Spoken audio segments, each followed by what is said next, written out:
Hi guys, and welcome to the first match preview of this season. Blues back in the Championship, and what a curtain raiser this one is. We've got Ipswich Town at home, the title favourites against the League One champions, and here to talk about the game is Ross from the East Anglia Times and Kings of Anglia podcast. How you doing, Ross? I'm very well, and what a incredible sort of start of the season for both teams. He said a curtain raiser, live on Sky under lights at St Andrews. Looking forward to it, mate. Yeah, and I suppose for Blues fans, like looking at the fixtures when they came out, immediately the one you look to is the first one, and yeah, it just happens to be you guys on a Friday night on Sky Sports, the random generator at it again. But moving on to like this game, and in terms of the expectations of Ipswich going into the season, we spoke just a bit then before we hit record about the transfer business that's been going on at Ipswich. How would you evaluate this preseason campaign for you guys so far? It's been busy. Kieran McKenna doesn't like, not to be busy. We've been to Austria, Scotland and France in pre-season, and we've won all our games. We also played Charlton, who are obviously a championship team who got promoted from League One, just like you guys, at Colchester. So we haven't played a game yet at Portland Road. That's been sort of getting looked after because of the Ed Sheeran concerts and the Fabio Wardley fight, who's a local boxer here. It's been a pretty positive pre-season because of the wins, good performances. Transfers point of view, I think there's some fans getting a bit frustrated. I think they want, those signings to come in. We've signed, a few players, but then obviously we've lost some players. Delap, Sam Morsey, our captain, which will be a hard position to fill. But yeah, I think fans are just looking forward to the season to hopefully win more games, because last year in the Premier League was tough. That's the thing, isn't it? Like, it was the same as the season before, where all three promoted teams got relegated down to the Championship again. But within like the bookmakers' favourites and a lot of Championship predictions that are floating about, they tend to have Ipswich top of the league. So do you share that sentiment? Do you think you'll finish top of the league? I don't like to get too carried away. I think when we actually got relegated to League One back in 2019, it was like 100 points, 100 goals, and then we're stuck in the League One for 4 years. So I'm being cautious, because I think, like yourselves, Wrexham and other teams like that, you've got to be wary. I think we'll obviously be competing at the top end of the table, but I don't think it's going to be as easy as some people say, because we've lost some big players. You just never know, anything can happen. I think we've got a tough start to the season. We've got you guys, and we've got Southampton, our first home game. So that's two sort of big games. And if we don't get any points from either of those, then you go, oh, okay. So I think top six, that's got to be the target. But obviously we want to finish in top two, because playoffs, no thank you. And you've retained, obviously, Kieran McKenna as your manager, because there was some speculation as to he may go to Brentford, but he stayed put at Ipswich. How big an advantage is that for you guys? It's a nice change, because last year it was a bit of a Kieran McKenna saga of like, will he go to Brighton? Will he go to Chelsea, Man United? Obviously, he went on to sign a 5-year deal and obviously managed us in the Premier League for the first time in 22 years. And we did an okay job. It was always going to be tough. I think we did our best. But I think when we knew we were down, I think February, March time, we sort of knew we were down. And we were sort of waiting, ready to compete in the Championship again. This summer, there was, as you said, there was murmurings of Brentford. And you just think, will he go? But no, he's decided he wants his project here. He wants to get this team back to the Premier League. So that's a nice sort of thing we haven't needed to worry about. We've had a pre-season where Kieran McKenna is our manager. He can bring his players in, which is a nice change. But we've obviously had some other sagas with players leaving and stuff, other players coming in. So, it's good to see Kieran McKenna will be in the dugout for the opening game.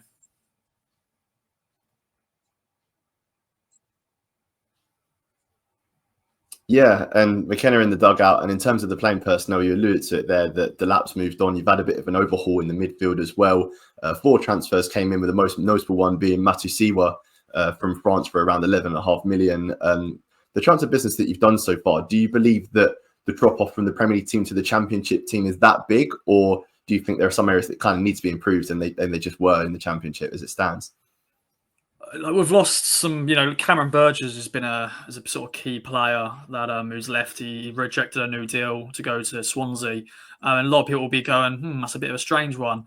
I think obviously he got offered a new deal here, but because Swansea offered him like a 3-year deal, and we were only going to maybe offer him another year, extension. I think he obviously was thinking about his family. But we've signed Kep Bray, who's signed on loan from a French team. He's obviously played at West Brom before. He was a really good player, so he's got championship experience. Matt Asiwa, he's never played in England before, but from his highlights, I know it's highlights, they always show the good bits, but he is pretty much a like-for-like replacement for Sam Morsy. He's a destroyer in that midfield. In pre-season, been really impressed by him. I know it's only pre-season, but I think he's going to really do well in the championship. Obviously, we've got to find a Delap replacement, which is going to be very difficult. But we've obviously got George Hurst, who scored 13 goals, in the championship before. He's got injury question marks, but he's had a really good pre-season. He scored 4 goals in the pre-season, so he's looking sharp. He's looking on fire.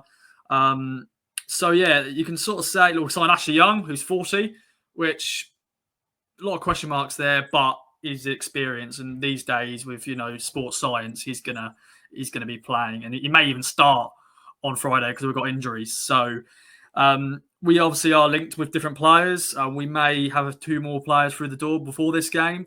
So we'll wait and see. But I think fans just want maybe 1 or 2 more just to strengthen. Touching on Ashley Young, I think he'll get a hostile reception, to put it lightly, because of his Aston Villa links and ruining large parts of my childhood from those Premier League games. But with the striker situation, you said there about replacing Delap, it looks like Ipswich are going to secure the signature of Chuba, someone that Birmingham were interested in and in pole position to get as of Sunday night, booked in for a medical. All of a sudden, he's on the way to Ipswich, and he's, said that deal was better for him, whereas I kind of want him to come to Blues because apparently we're putting on the table a permanent transfer. So from your end, when did you first hear about this speculation, and what's the situation? It's pretty much on Monday, really. It came around so quickly, doesn't it? Because, we all saw he was going to Birmingham and everything like that, and then out of nowhere, Town went, no, we're going to hijack that, and it became like a bit of a saga, didn't it? Basically the last 24 hours, it's been who's he going to choose? And obviously Birmingham just got promoted, but Ipswich Town are in a good position to get back to the Premier League, and I'm sure he's got ambitions to do that. And obviously he's sort of London based. I know his wife and kid is still live in London, so that's probably another pull, geography wise. Birmingham isn't too far from London, but Ipswich is not that far either, so maybe he wants to go back home, wants to settle. But yeah, he would have been good for either team, and unfortunately for Blues fans, he's going to be coming to Ipswich. And last time he obviously played in the Championship, he scored 28 goals. So that is very good indeed. And that'll be interesting if he features in this game, because I'll be interested to see what Birmingham fans, in terms of the reception he'll give him, especially if he was going to likely come to you guys. Do you believe that Akpom will go straight into your starting 11?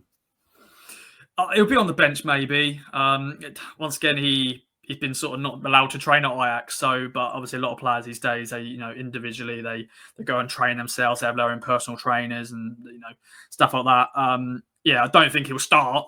But I can imagine if he gets signed and he has one training session, he'll go on the bench. But just depends on his fitness. But I'm sure that'll be a nice little talking point going into this game. If Akpom is there, that'll be like the cameras will be focused on him. Will he score, come off the bench and score the winner? You never know. It will certainly be a storyline that I imagine Sky Sports will pick up on. And another one they may pick up on is the fact that, both teams are one of the favourites to be promoted. And do you see yourself, like Birmingham, being a promotion rival to Ipswich? Do you look at the transfer business that Birmingham have done so far and the progress that we made in League One last season and think they could do what we done a couple of seasons ago and go back to back? Or do you think that perhaps there are a couple elements of Birmingham's team that are behind the Ipswich team that done the back-to-back promotions? It's an interesting one because, we didn't expect to do what we did. When we got promoted to the Championship, we were just like, we're pleased to be here after 4 tough years in League One. And we just thought, let's just consolidate, let's just finish on 12th, and that would have been happy. But for what we did was just incredible. For Birmingham, I don't know if you can do back-to-back, but I do think you are going to compete. You are going to be a promotion rivals. But with the signings you've made so far, I've been impressed. I'm sure you're going to make even more with the money you've got. So, I am going to put you in that bracket of promotion rival because, I I'm seeing other teams. There's not many other teams I'm looking at and going, they're going to really compete with you guys as well. So, yeah, you're going to be up there, my friend. Yeah, hope so. And in comparison to like when we last played you guys in the Championship 2 seasons ago, I think it was a very different proposition that you guys faced then, because we had the whole manager fiasco where we had Mark Venus in charge at Portman Road, someone that has affiliations of Ipswich, and then at home it was Wayne Rooney when we got that 2-2 draw. So what did you think about Birmingham when you played us a couple of seasons ago in terms of like the atmosphere around the place, and also what players stood out to you on that day as well? Yeah, I know. Obviously, when we played at St Andrews, Wayne Rooney was under pressure, wasn't he? Really under pressure. And you guys were cruising 2-0 up, and then out of nowhere, Marcus Harness scored a brace, and that was like a great night for Town fans. Although I didn't enjoy myself that day because it was I got very wet. Because I'm a photographer as well, so I was pitch side taking pictures, and I got very wet. But yeah, the mood wasn't good for Birmingham fans, especially when you threw away the 2-0 lead, and then going into the Portman Road game, we were obviously flying, and you guys were really struggling. So I think there was always that sort of shock when Eustace got the boot, and then obviously when Rooney went, it was always going to expect it. I've just started watching the documentary, and you can just see Tom Brady wasn't having Wayne Rooney, wasn't he? So yeah, I can imagine the mood's very different. I'm sure there's been a lot of upgrades at St Andrews as well, so I'm looking forward to that. So yeah, it's just two teams who have got much needed sort of boosts in the last few years. Obviously, Town took over by American ownership as well, so it's sort of very similar in a way. When both teams sort of under different ownerships, they were sort of struggling. There wasn't much money there. Now they've got American money, and they're spending for fun.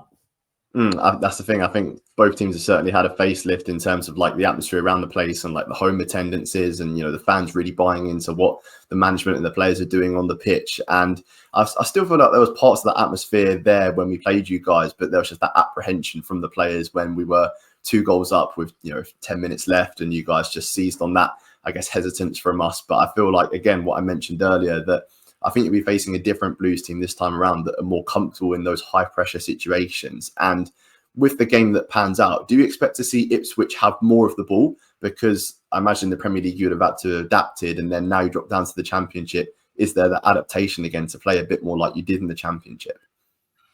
You'd think so, because we've still got most of the squad that got us promoted. Obviously there's been a few players that have left, but we, in a way, some people are saying it's the Championship super team. We've signed, when we were in the Premier League, we got Jack Clark, who was obviously very good.